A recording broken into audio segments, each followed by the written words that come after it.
మీరు ఎంత మంచి చేసినా మీకు చెడు చేయాలని, మీ జీవితాన్ని పాడు చేయాలని చూసేవారు ఉన్నారా? వారిని మీరేమీ చేయలేకపోతున్నారా? లేదా వారి నుంచి రక్షణ కోరుతున్నారా?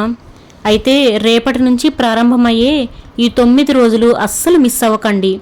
శత్రుబాధలను తొలగించి తన భక్తులను కాపాడే శత్రునాశిని శ్రీ వరాహి అమ్మవారి నవరాత్రులు రేపటి నుంచే ప్రారంభమవుతున్నాయి. నమస్కారం అందరికీ. రేపటి నుంచి శ్రీ వారాహి అమ్మవారి నవరాత్రులు ప్రారంభమవుతున్నాయి.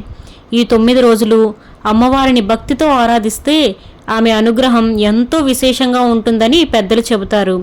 అసలు వారాహి అమ్మవారు ఎవరు? వారాహి అమ్మవారు సప్తమాతృకల్లో ఒకరు.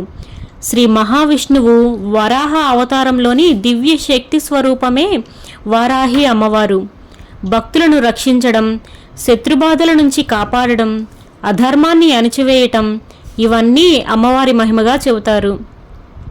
అందుకే ఆమెను శత్రునాశిని అని కూడా పిలుస్తారు. నాకు వ్యక్తిగతంగా వారాహి అమ్మవారితో ఎంతో అనుబంధం ఉంది. ప్రతి సంవత్సరం ఈ నవరాత్రి పూజలు ఎంతో భక్తితో చేసుకునేదాన్ని.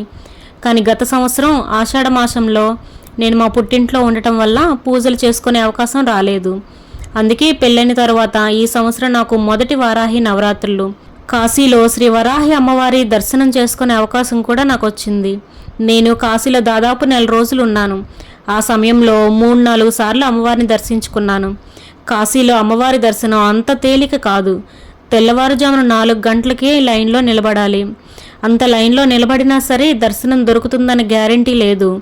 కానీ ఒక్కసారి అమ్మవారిని దర్శించాక కలిగే ఆ అనుభూతి, ఆ ప్రశాంతత, ఆ దైవిక శక్తి నిజంగా మాటల్లో చెప్పలేనిది. అమ్మవారి కృపను నేను నా జీవితంలో చాలా అనుభవించాను. అందుకే ఈ 9 రోజులు నాకు తెలిసిన విషయాల్ని మీతో పంచుకోవాలనుకుంటున్నాను. అసలు ఈ 9 రోజులు ఎలా చేయాలి? ఉదయం ఎప్పట్లాగే స్నానం చేసి దీపారాధన చేసుకోండి, యథావిధిగా పనులు చేసుకుంటూ.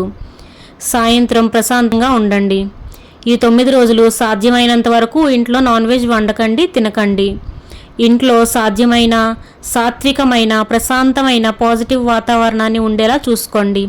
పూజకు కావాల్సిన వస్తువులన్నీ ముందుగానే సిద్ధం చేసుకొని తర్వాతే పూజలో కూర్చోండి. ఒకవేళ ఏదైనా మర్చిపోయినా బాధపడకండి. నా భక్తిని చూస్తుంది అనే నిర్మలమైన మనస్సుతో పూజ చేయండి. అమ్మవారికి కావాల్సింది మన భక్తి, ఖరీదైన పూజలు కాదు. వీలైతే ప్రతిరోజు ఒక్కో ప్రసాదం తయారు చేసి నైవేద్యం సమర్పించండి. ఇంకా వీలైతే 9 రోజులకు 9 రకాల ప్రసాదాలు చేసి చివరి రోజున ఈ చేసిన 9 ప్రసాదాలను మళ్ళీ చేసి పూజను ముగించండి. ప్రేమతో చేసిన చిన్న నైవేద్యం కూడా అమ్మవారికి ఎంతో ఇష్టం. ఈ 9 రోజుల్లో ప్రతిరోజు చేయాల్సినవి కొన్ని ఉన్నాయి. ప్రతిరోజు వారాహి అష్టోత్తరం చదువుకోండి. అది కుదరకపోతే అమ్మవారిని ఒక్కసారైనా ఒక్క నామమైనా రోజంతా గుర్తొచ్చినప్పుడల్లా జపించండి. పని చేస్తూ ఉన్నా, వంట చేస్తూ ఉన్నా ఓం వారాహి నమః అని తలుచుకుంటూ ఉండండి. రోజంతా వీలైనంత ఎక్కువగా అమ్మవారిని స్మరిస్తూ ఉండండి. ధూపం తప్పనిసరిగా వేసుకోవటానికి ప్రయత్నించండి. బొగ్గుల మీద సాంబ్రాణి వేయగలిగితే చాలా మంచిది. బొగ్గులు దొరకకపోతే ధూప్ స్టిక్స్ అయినా ఎక్కువగా వెలిగించి ఇంట్లో పవిత్రమైన వాతావరణం ఉండేలా చూసుకోండి. ఈ 9 రోజులు పాటించాల్సిన కొన్ని నియమాలు ఉంటాయి. సాధ్యమైనంత వరకు దాంపత్య సంబంధాలకు దూరంగా ఉండండి. వీలైతే నేలపై పడుకునే ఆచారం పాటించండి.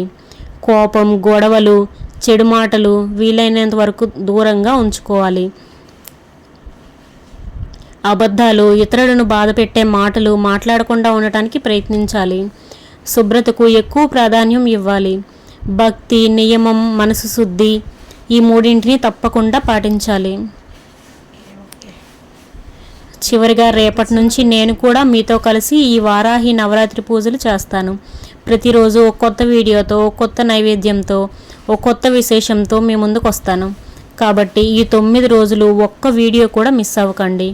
ఈ వీడియోను మీ కుటుంబ సభ్యులకు, మీ స్నేహితులకు కూడా షేర్ చేయండి. కొత్త వారికి కొంచెం ఉత్సాహంగా ఉంటుంది. అమ్మవారి అనుగ్రహం అందరికీ కలగాలని మనస్ఫూర్తిగా కోరుకుందాం. నమస్కారం.